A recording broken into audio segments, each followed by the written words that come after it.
راز دروازہ، ایک پراسرار خزانے کی کہانی۔ پرانی دلی کے شہر میں ایک قدیم اور ویران قلعہ تھا، قلعہ مہر النساء۔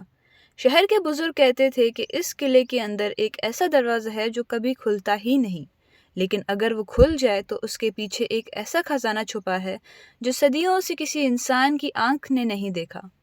لوگ کہتے تھے کہ اس قلعے میں رات وقت آوازیں آتی ہیں، کبھی زنجیروں کی، کبھی روتی ہوئی عورت کی، اور کبھی کسی ایسی بولی میں کچھ شبد جو کسی زبان کا حصہ نہیں لگتے۔ کہانی کا اصل ہیرو تھا رفیق، ایک 25 سال کا نوجوان جسے پرانے راز، نقشے اور خزانہ ڈھونڈنا پسند تھا۔ اس کے والد ایک ہسٹورین تھے اور ان کی وفات کے بعد رفیق نے ان کا پرانا کلیکشن سنبھال لیا تھا۔ ایک دن رفیق کو اپنے والد کی کتابوں میں ایک پرانا نقشہ ملا۔ وہ نقشہ کسی اور جگہ کا نہیں بلکہ قلعہ مہر النساء کا تھا۔ نقشے کے ایک کونے میں لکھا تھا، دروازہ وہی کھلتا ہے جہاں وقت رک جاتا ہے، اور اس کے نیچے ایک چھوٹا سا نشان تھا، ایک سورج اور ایک چاند کا۔ رفیق نے فیصلہ کیا کہ وہ اس راز کا پتہ لگائے گا۔ اس نے اپنے 2 دوستوں کو ساتھ لیا، جنید جو ایک آرکیولوجی اسٹوڈنٹ تھا اور مہر جو ایک ہسٹورین اور پرانی زبانوں کی ماہر تھی۔ تینوں نے ایک رات کا پلان بنایا کہ وہ قلعے میں جا کر نقشے کے مطابق دروازہ ڈھونڈیں گے۔ قلعہ ویران تھا، لیکن ہوا میں کچھ ایسا تھا جیسے کوئی نگاہیں انہیں دیکھ رہی ہوں۔ رفیق کے پاس نقشہ تھا، مہر نے چراغ جلا رکھا تھا اور جنید کے پاس ایک پرانا کمپاس تھا۔ قلعے کے اندر جاتے ہی انہیں محسوس ہوا جیسے وہ کسی اور دنیا میں داخل ہو گئے ہوں۔ دیوار پر پرانی تصویریں، جنگوں کے مناظر اور ایک تصویر جس میں ایک عورت ایک دروازے کے سامنے کھڑی تھی۔ تصویر کے نیچے لکھا تھا، جس وقت رات اور دن ملتے ہیں اس وقت رک جاتا ہے اور تبھی کھلتا ہے راز دروازہ۔ رفیق نے گھڑی دیکھی، یہی تو وہ وقت تھا، شام اور رات کے درمیان کا۔ وہ تیزی سے نقشے کے اشاروں پر چلے۔ ایک پرانا دیوار جس میں سورج اور چاند بنا تھا، اسی کے پاس ایک دروازہ تھا، لیکن اس دروازے پر کوئی تالا نہ تھا، پھر بھی وہ کبھی کھلتا نہیں تھا۔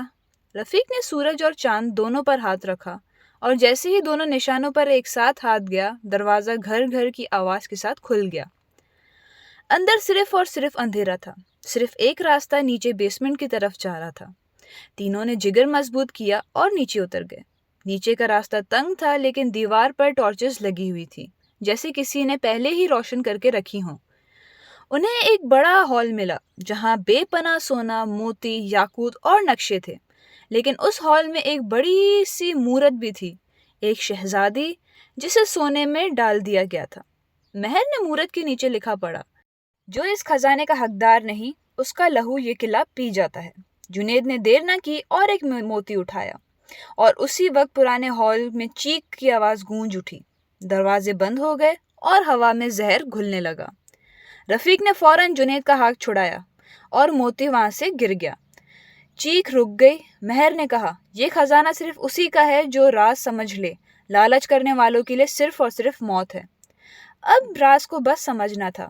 کافی دیر سب لوگوں نے بہت کچھ سوچا۔ رفیق نے دیکھا کہ نقشے کے پیچھے ایک اور راز چھپا ہے۔ اس نے مورت کے پیچھے ایک پتھر گھمایا تو دوسرا راستہ کھلا، ایک کمرہ جہاں صرف ایک چھوٹی سی کتاب اور ایک چابی تھی۔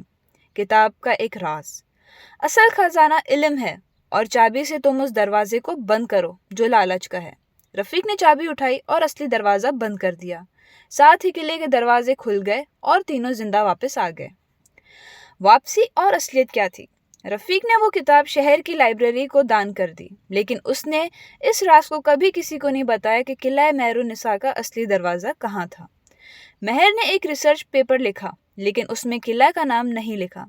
جنید نے آرکیولوجی چھوڑ کر ٹیچنگ شروع کر دی۔ اس دن کے بعد اس کا چہرہ کبھی پرانا نہ رہا۔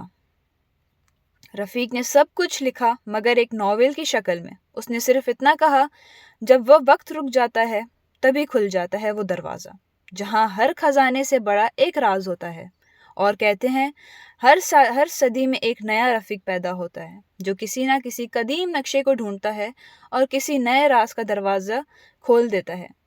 میں نے کہانی راز دروازہ کو آپ کو بتایا ہے۔ اگر آپ چاہتے ہیں کہ میں اس کا پارٹ 2 بناؤں اور اس دروازے تک دوسرا انسان کون سا پہنچا تھا؟ تو مجھے کمنٹس میں ضرور بتائیے، اور ایسی مزید سٹوریز جاننے کے لیے، سننے کے لیے کمنٹ، لائک اور فالو کیجیے۔